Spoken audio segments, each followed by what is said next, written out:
Welcome comic book fans to Potbelly Gamers, hashtag Pullthis for Wednesday, April 5th, 2017. I'm your host, Glenn Kremp, aka Leafs in 6, and this is my top choices for the comics released this week. Alright, my top choice for this week is, we're at it again, Marvel and X-Men Gold, #1. Last week was really excited with the release of X-Men Prime, and here we go. Marvel's back and the X-Men are back. I'll just quickly read you the lineup for X-Men Gold. We're going to have Kitty Pryde, who we seen last week. She's now the leader of the X-Men, which is amazing to see what her character has become. We also have Storm, Nightcrawler, Colossus, Prestige, and Old Man Logan in the group. Now, it's a really great starting point for X-Men Gold. We get to see where they belong in the Marvel Universe. They feel ostracized based on, we have the Avengers and we have Champions, trying to figure out where the X-Men feel in this new place in the Marvel Universe.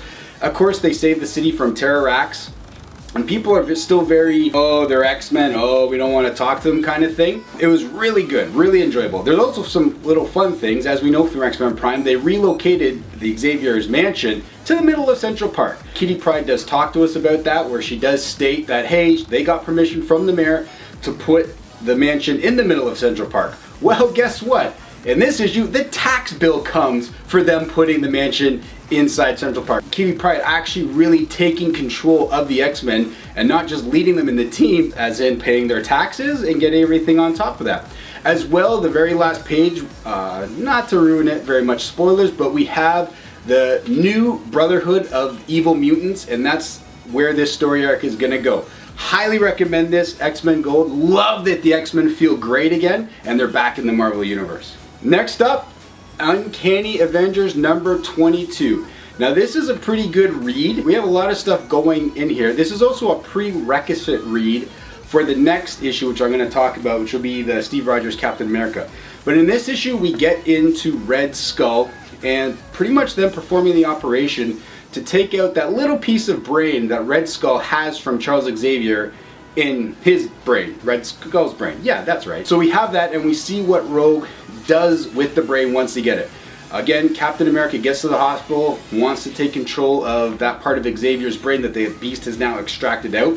Very interesting storyline where this is going, all again setting up that secret war that's about to happen in a few weeks, which is going to be really good. Now, the other thing that happens near the end of this book is something that we might have seen before. She needs to absorb our healing factor through skin contact. Yes! Rogue, there's no time to explain, but we gotta suck face like there's no tomorrow.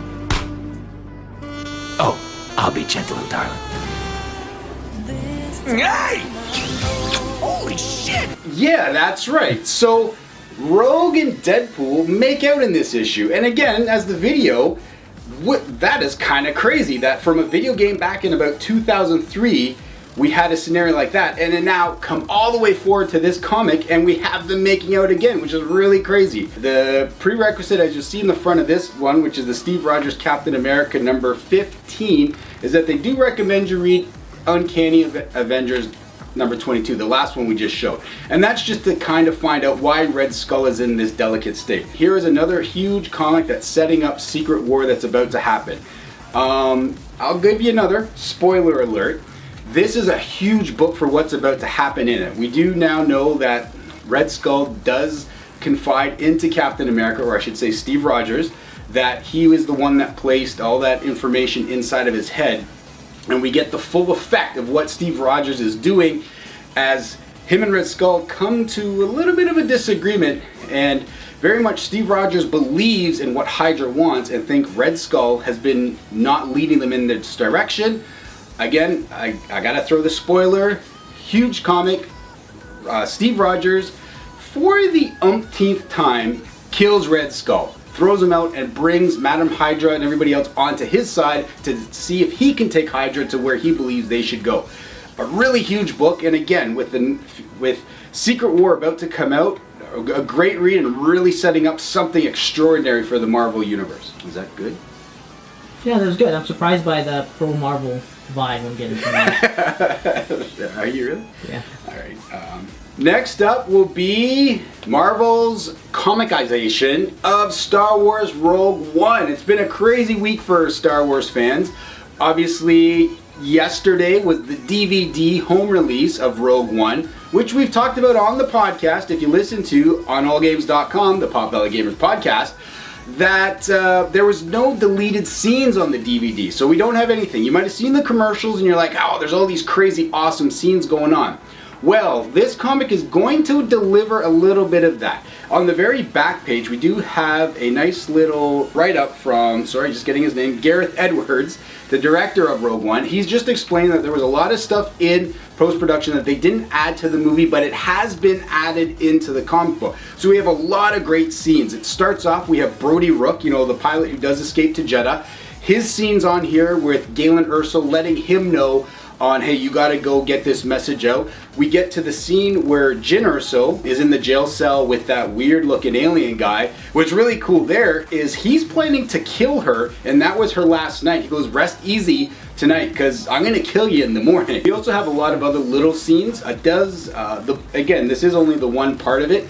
The book does end with Baz and Sharu kind of on Jeddah, dealing with that. If you really enjoyed Rogue One and you really enjoyed those scenes that weren't in the movie and you want a little bit more explanation of what was going on in the movie, a highly recommended read this week. Star Wars news, we had the 40th anniversary of the Star Wars figures released this week, and obviously the DVD. So lots of Star Wars news going out, and this comic just adds to an already great week. Next up, I know a lot of you who listen to the podcast and kind of know Leafs in 6, yes, pro DC, and this has been a lot of Marvel. Don't worry folks, DC is in the top list, and it's Batman number 20 with the I Am Bane Part 5 story arc. This was huge for me. It really got into the psyche of Batman. This felt an emotional comic, and I do believe this comic has a lot of iconic drawings in it and iconic scenes. Very huge. We go through, as you know, Batman's been trying to bring Psycho Pirate to Gotham to heal Gotham Girl. Bane has been stopping him. This ends the huge fight that it is. Bane versus Batman again. We've seen it a lot, but not drawn like this. It is bloody and it is violent. It was incredibly awesome just to have the inner monologue of Batman as he's reaching his death point, going back through everything. We go back all the way to Tom King's start of Gotham Boy and Gotham Girl, where Batman's riding the plane into his death. I believe that was issue 1 or issue 2 where we see that. It went all the way back to that, where Batman is constantly on death's door and what he does and where his thought process is. And we get to the end of this comic where we do find out it's not about, hey, you know, I wanted to save Gotham Boy and Gotham Girl because of who they are. We learn, and a lot of us already know, Batman just saves it because it's a person and he feels he needs to save people. It was incredibly emotional from this comic. I cannot highly recommend it enough. Where Tom King has written Batman and he has taken Batman since taking over during the rebirth has been amazing. Again, like I said, as we can see here, a lot of amazing art, amazing scenes, and again, the I Am Batman, super iconic, and just where he gets to death's door and he takes him out was amazing. We do also realize, you know, at the end that it's his mom that speaks to him, and he hears his mom when he's at death's door, when Batman is at his near end. What does that mean? Why did you say that name? His mom is the one that is constantly bringing him back. Absolutely, I cannot say enough about this issue. Absolutely amazing. From the artwork to the writing, amazing way to end off the I Am Bane story arc. So here we go. I'm just going to do a couple of, maybe if you want, quick grabs this week. As I said, there was a lot of good comics that came out this week. So we're going to start off with all new Wolverine number 19, Laura Kinney in her brand new outfit, a really good story. We also get a guest appearance from Ironheart Riri Williams. Superman number 20, starting with the new story arc, which is Black Dawn Part 1. Now this is a very interesting book as well, where we do get, Batman is very, what's the word I'm looking for? Suspicious of Superman's son, Jonathan Kent. Kind of saying that there is something been stopping his growth. He should be more powerful than Superman and Clark Kent right now. It is a great little story where we have a dinner scene with everybody in costume. Really enjoyed that. Harley Quinn number 17. Now this is good because this is like almost a 2 comic in 1. So we have Paul Dini, who's actually doing the backstory lines of this. And there's something about Harley Quinn at Christmas time that I just can't read enough of. And Paul Dini takes Harley Quinn and the Joker back to December 26th, Gotham City, and they have another holiday hijinks. This will also be an ongoing series with Harley Quinn. We're going to have the main storyline and a Paul and Dee Dee subset. Also, following the events of IVX, we have Royals #1, which follows now the Inhumans and what they need to do. As we know, the Terrigen Mist is gone. They are on their way back to figure it out. As we know from Inhumans Prime, Marvel Boy came back down and is with the Inhumans. He has told them about a secret and what we believe is a secret location of the Terrigen Mist to help the Inhumans continue being who they are. The whole group is now on their way to find this new hidden secret. And of course, we also have from Marvel, Iron Fist #2, which continues Danny Rand trying to find his new purpose out there, becoming that fighter of Kung Lao.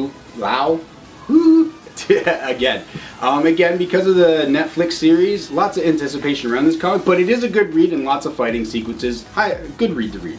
Good read to read. Good read to read. You need to cut it. And the last one would be Black Cloud from Image Comics. A really interesting tale of jumping in almost a Matrix style, I'd like to say, where if you take this pill, you get to go to this other land. It's a very interesting read. I would highly recommend it. I did enjoy it. Check it out. That's my pull list for this week. Thanks for tuning in. Always remember, check us out at the Potbelly Gamers Podcast. We're live on allgames.com radio network on Fridays from 6 p.m. to 8 p.m. Eastern Standard Time. As always, I want to thank Washikong for their support and visit their website at washikong.com for apparel and toys. And also, as always, please support your local comic book shops. If it wasn't for them, we wouldn't have these great titles.